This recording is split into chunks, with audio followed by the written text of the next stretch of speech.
Hello friends, எல்லோருக்கும் வணக்கம். Welcome to young investor channel. Actually market leave தான், but இருந்தாலும் பார்த்தீங்கன்னா சில இம்பார்ட்டன்ட் அப்டேட்ஸ் வர நியூஸஸ் எல்லாமே நெக்ஸ்ட் பார்த்தீங்கன்னா நீங்கள் கமெண்ட்ஸ்லையும் டவுட்ஸ் கேட்குறீங்க. அது எல்லாமே கண்டினியூஸாக டிஸ்கஸ் பண்ணிட்டு இருக்கிறோம்.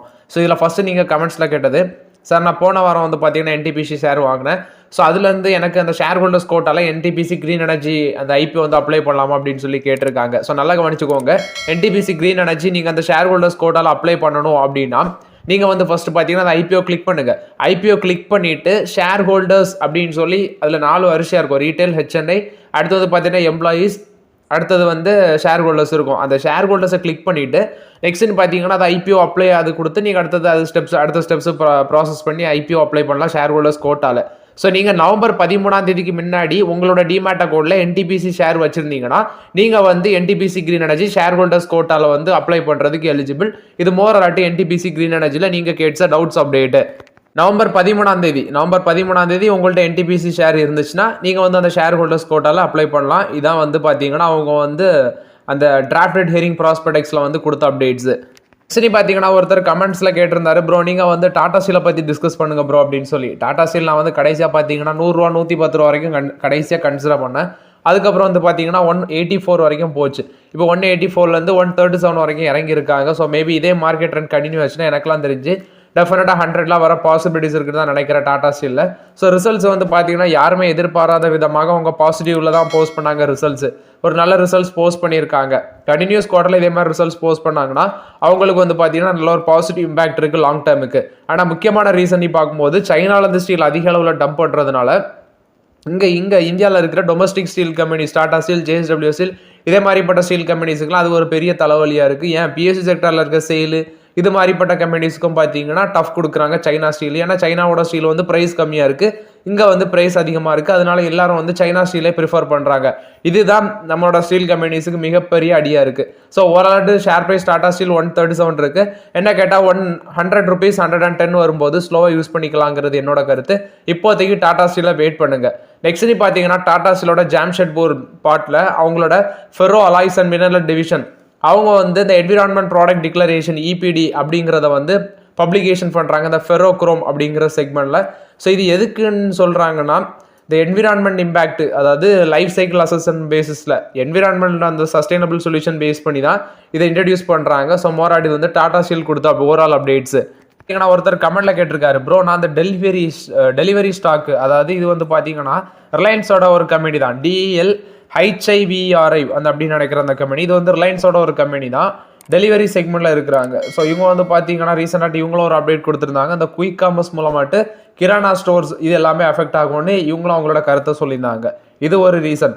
டெலிவரி ஸ்டாக் வந்து டிஸ்கஸ் பண்ணுங்க அப்படின்னு சொல்லி, அதாவது இப்போ கன்சிடர் பண்ணலாம் அப்படின்னு சொல்லி கேட்குறீங்க. இவங்க லாஸ்ட் ரிசல்ட்ஸ் பார்த்தீங்கன்னா 10 கோடி ப்ராஃபிட் பண்ணியிருந்தாங்க. ஆக்சுவலி சேம் பீரியட் லாஸ்ட் இயரில் 102 கோடி நெட் லாஸ்ல இருந்து 10 கோடி ப்ராஃபிட் பாதைக்கு திரும்பியிருக்காங்க. ரெவன்யூவும் ஒரு 1% கிட்ட அதிகரிச்சிருந்துச்சு. ரெவன்யூ இன்க்ரீஸ் ஆயிருந்துச்சு ஓவரால்ட்டு. பட் என்ன கேட்டால் பார்த்தீங்கன்னா வெயிட் பண்ணுறது தான் பெட்டர் அப்படின்னு சொல்லி நான் ஃபீல் பண்ணுறேன். இந்த ஷேரில் எல்லாமே ஒரு 52-week லோவில் தான் ட்ரேட் ஆகுது. ஆனால் வேல்யூஷன்லாம் எடுத்து பார்த்தீங்கன்னா பி ரேஷியோலாம் -299 அந்த ரேஞ்சில் இருக்குது. வேல்யூஷன் எல்லாமே மைனஸில் இருக்குது. ஃபண்டமெண்டல் செக் பண்ணி பார்க்கும்போது எல்லாமே மைனஸில் இருக்கிறதுனால எனக்கு இது சரிப்படலை. அந்த ஸ்டாக்கு மோராட் இதுவும் 52-week லோவில் தான் ட்ரேட் ஆகுது. பட் இருந்தாலும் இந்த ஸ்டாக் வந்து பார்த்தீங்கன்னா சரிப்பட்ட மாதிரி இல்லை. அதனால இதை அவாய்ட் பண்ணுறது தான் பெட்டருங்கிறது என்னோட கருத்து. நெக்ஸ்ட் நீ பார்த்தீங்கன்னா பஜாஜ் ஆட்டோ பற்றி டிஸ்கஸ் பண்ணுங்க அப்படின்னு சொல்கிறீங்க. ஸோ பஜாஜ் ஆட்டோ பார்த்தீங்கன்னா ஒரு நல்ல கம்பெனி தான், ஆட்டோ செக்மெண்ட்டில் ஒரு நல்ல கம்பெனியாக இருக்குது. ஸோ இந்த பஜாஜ் ஆட்டோ பார்த்தீங்கன்னா ரீசெண்டாக அவங்களோட எலக்ட்ரிக் ஸ்கூட்டரான சேத்தக்கு இதெல்லாமே நல்ல ஒரு சேல்ஸ் கொடுக்குறாங்க. ஓலாக்கு வந்து எலக்ட்ரிக் செக்மெண்ட்டில் டஃப் கொடுக்குறாங்க. ஸோ பஜாஜ் ஆட்டோட வேல்யூஷன் பார்த்தீங்கன்னா பி ரேஷியோ 36 times ஏர்னிங்ஸில் இருக்குது. ஆக்சுவலி 12,774 ரூபா வரைக்கும் போனாங்க. அதுலேருந்து இப்போ வந்து பார்த்தீங்கன்னா 9,482 ரூபாவில் இருக்குது. என்ன கேட்டால் இது ஸ்டில் இது வந்து வேல்யூஷன் கொஞ்சம் அதிகமாக தான் இருக்குது. அதனால பார்த்தீங்கன்னா கொஞ்சம் வெயிட் பண்ணுறது தான் நல்லது அப்படின்னு சொல்லி பஜாஜ் ஆட்டோவில் நான் ஃபீல் பண்ணுறேன். இப்போதைக்கு ஆட்டோ செக்டரில் ட்ராக் பண்ணுறது ஹீரோ மோட்டருக்கு அப்போ அதே மாதிரி வந்து பார்த்தீங்கன்னா இந்த ஸ்டாக் எது டாடா மோட்டர்ஸ், இந்த ரெண்டு தான் ட்ராக் பண்ணுறேன். ஸோ ரெண்டுலேயும் ஆப்பர்ச்சுனிட்டி வந்துச்சுன்னா ஸ்லோவாக யூஸ் பண்ணலாங்கிறது என்னோட கருத்து. ஸோ டாடா மோட்டர்ஸில் ஆல்ரெடி ஆப்பர்ச்சுனிட்டி தான், அது இன்னும் இறங்கும்னு நினைக்கிற மார்க்கெட் இருக்க ட்ரெண்டில் பார்க்கும்போது. ஹீரோ மோட்டார் கப் இன்னும் கொஞ்சம் இறங்க பாசிபிலிட்டிஸ் இருக்குது. 22 times ஏர்னிங்ஸ் கொஞ்சம் இறங்கிச்சுன்னா ஸ்லோவாக இது ஹீரோ மோட்டார் கப்லையும் யூஸ் பண்ணலாம். பஜாஜ் ஆட்டோ வேல்யூஷன் ரொம்பவே ஹையாக இருக்குது இந்த ஸ்டாக்ஸ்லாம் கம்பேர் பண்ணும்போது.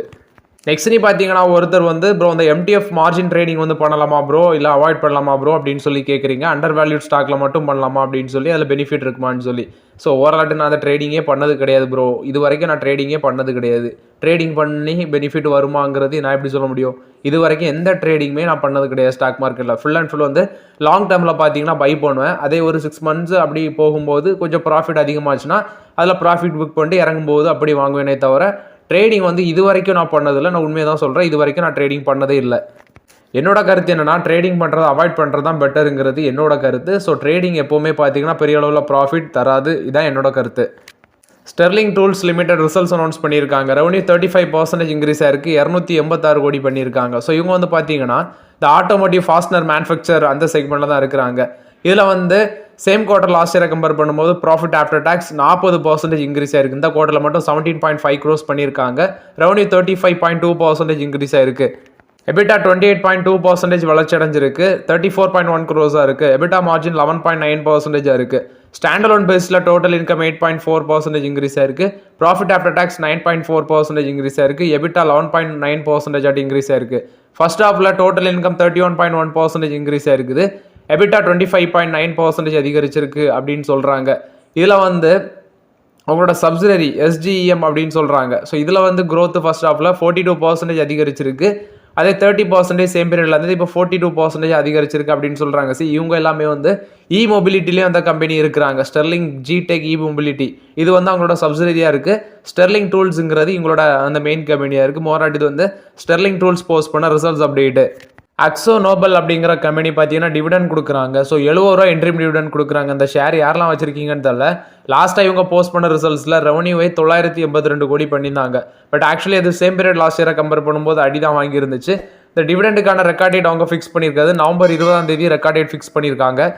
ரெக்கார்ட் டேட்லேருந்து 30 நாளுக்குள்ள வந்து பார்த்தீங்கன்னா அந்த அக்ஸோ நோபலோட டிவிடன் 70 ரூபா வந்து கிரெடிட் ஆகும். மோராட் இது வந்து அக்ஸோ நோபல் போஸ்ட் பண்ண டிவிடெண்ட் அப்டேட்ஸு.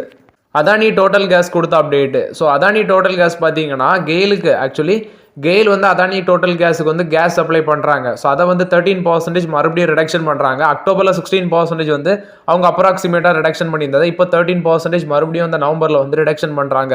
கெயில் வந்து அதானி டோட்டல் கேஸுக்கு பண்ணுற கேஸ் சப்ளை வந்து அதானி டோட்டல் கேஸ் ரிடக்ஷன் பண்ணுறாங்க 13%. கம்ப்ரஸ் நேச்சுரல் கேஸ் அடுத்து வந்து பார்த்தீங்கன்னா domestic pipe natural gas PNG இது எல்லாமே இதில் வருது. ஸோ அக்டோபரில் 16% ரிடக்ஷன் பண்ணாங்க. இப்போ 13% ரிடக்ஷன் பண்ணுறாங்க.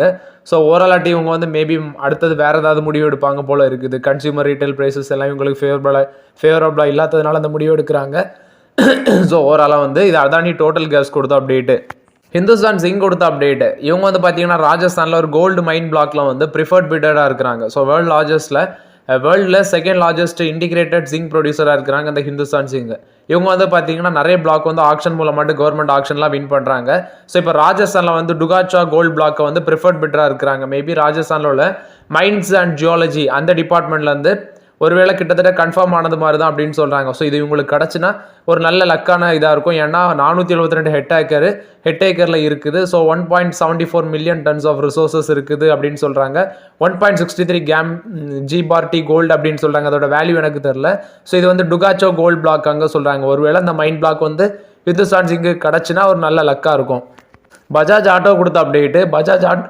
பஜாஜ் ஆட்டோ பார்த்தீங்கன்னா இந்தியாவில் ஃபஸ்ட்டு காம்ப்ரஸ்டு பயோகேஸ் இதில் வந்து ரன் பண்ணுற 2 வீலர்ஸை வந்து இன்ட்ரடியூஸ் பண்ணுறதுக்கு ஒர்க் பண்ணிட்டு இருக்கிறாங்க அப்படின்னு சொல்லி ஆல்ரெடி வந்து பார்த்தீங்கன்னா சிஎன்ஜியில் ரன் ஆகிற ஃப்ரீடம் 125 அப்படிங்கிற பைக்கை 95,000 அப்படிங்கிற ப்ரைஸ் ரேஞ்சில் வந்து இன்ட்ரடியூஸ் பண்ணாங்க. அது ஒரு நல்ல வரவேற்பு இருந்துச்சு. ஏன்னா பெட்ரோல் வெஹிக்கிள்ஸை கம்பேர் பண்ணும்போது நல்ல கிலோமீட்டர் கிடச்சதுனால நல்ல ஒரு வரவேற்பு இருந்துச்சு.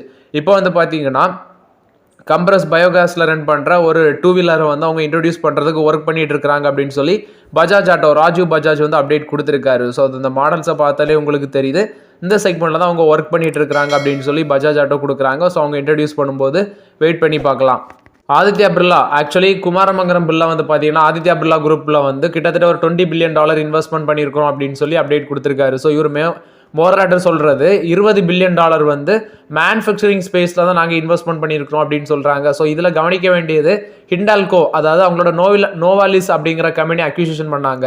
இந்த செக்மெண்ட்ல அவங்களோட சிமெண்ட் பிசினஸை 100 மில்லியன் டன்ஸ்லேருந்து 10 இயர்ஸில் 200 மில்லியன் டன்ஸ் ஆட்டு நாங்கள் எக்ஸ்பேண்ட் பண்ணுவோம் அப்படின்னு சொல்லி இந்த இன்வெஸ்ட்மெண்ட்டில் அவர் அப்டேட் கொடுக்குறாரு. ஸோ ஒரு 15 to 20 இயர்ஸில் வந்து பார்த்தீங்கன்னா கன்சியூமர் பிஸ்னஸை நாங்கள் வந்து எக்ஸ்பேண்ட் பண்ணி நல்லா வளர்ச்சி பாதையை கொண்டு வருவோம், ஜுவல்லரி ரீட்டைல் இந்த செக்மெண்ட்டே வளர்ச்சி பாதையை கொண்டு வரும் அப்படின்னு சொல்லி குமாரமங்கலம் பில்லா அப்டேட் கொடுக்குறாங்க.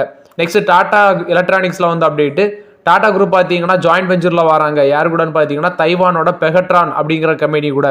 இந்த ஜாயின்ட் வெஞ்சரில் டாடா எலக்ட்ரானிக்ஸ் பிரைவேட் லிமிடெட் வந்து 60% ஆஃப் த ஸ்டேக் ஹோல்ட் பண்ணுறாங்க. பெகட்ரான் வந்து ரிமைனிங் பர்சன்டேஜ் வந்து ஸ்டேக் வந்து இந்த ஜாயின்ட் வெஞ்சரில் ஹோல்ட் பண்ணுறாங்க. ஸோ இந்த ஜாயின்ட் வெஞ்சர் மூலமாட்டு ஹோசூர், தமிழ்நாடு, கர்நாடகா இங்கெல்லாம் பார்த்தீங்கன்னா தைவானோட விஸ்ட்ரான், பெகட்ரான் இவங்கெல்லாம் மேனுஃபேக்சரிங் பிளான்ட் வச்சிருக்காங்க. அதே மாதிரி டாடா எலக்ட்ரானிக்ஸோட மேனுஃபேக்சரிங் பிளான்ட்டும் இருக்குது. ஐஃபோன் மேனுஃபேக்சரிங் பிளான், நெக்ஸ்ட் வந்து அசம்பிளிங் பிளான்ட். ஸோ இதை வந்து எக்ஸ்பேண்ட் பண்ணுறதுக்கு தான் அந்த ஜாயின்ட் வெஞ்சர் அப்படின்னு சொல்கிறாங்க. இது வந்து டாடா எலக்ட்ரானிக்ஸ் பிரைவேட் லிமிடெட் கொடுத்த அப்டேட்ஸ்.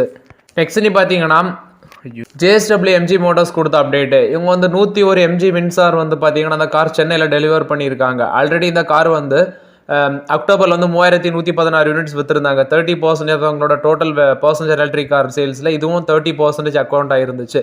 ஸோ மோராட் இது வந்து ஒரு நல்ல சேல்ஸ். ஆக்சுவலி இவி செக்டரில் எம்ஜியோட அந்த வின்சார் கார் வந்து நல்ல வளர்ச்சி இருந்துச்சு. ஸோ இது வந்து பார்த்தீங்கன்னா கிராஸ் ஓவர் யூட்டிலிட்டி வெஹிக்கிள் அந்த செக்மெண்ட்டில் தான் வருது. சென்னையில் எம்ஜி FPL சென்னை இவங்க மூலம் மட்டும் ஒரு 101 MG வின்சார் கார் யூனிட்ஸ் வந்து பார்த்தீங்கன்னா இவங்க டெலிவர் பண்ணியிருக்காங்க. ஸோ மோராட் இது வந்து MG வின்சார் காரை பொறுத்த வரைக்கும் அப்டேட். ஸோ ஓகே ஃப்ரெண்ட்ஸ், இந்த வீடியோவில் சில இம்பார்ட்டன்ட் அப்டேட்ஸ் எல்லாமே டிஸ்கஸ் பண்ணோம். அந்த வீடியோ உங்களுக்கு பயனுள்ளதாக இருக்கும்னு நினைக்கிறேன். பயனுள்ளதாக இருந்துச்சுன்னா லைக் பண்ணுங்கள், சப்ஸ்கிரைப் பண்ணுங்கள், கமெண்ட் பண்ணுங்கள். Okay friends, thank you.